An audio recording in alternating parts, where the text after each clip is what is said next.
Do you know Canva makes it easy to create professional infographic images for Amazon? Using the Elements tool, you can design clear and attractive graphics just like this one. Open Canva and select a custom size, such as 1500 on 1500 pixels, to fit Amazon's image requirements. Next, upload your product photo and drag it to the center. Adjust the size and position to make it the focus of your infographic.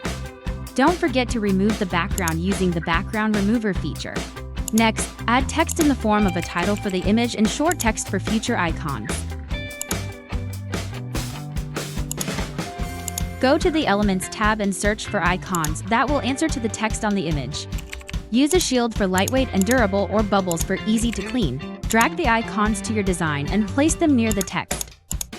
Be sure to customize colors to match the design with your product branding. Add a creative touch by multiplying the product and placing it around the image. Save the infographic in high resolution and upload for your Amazon listing or social media.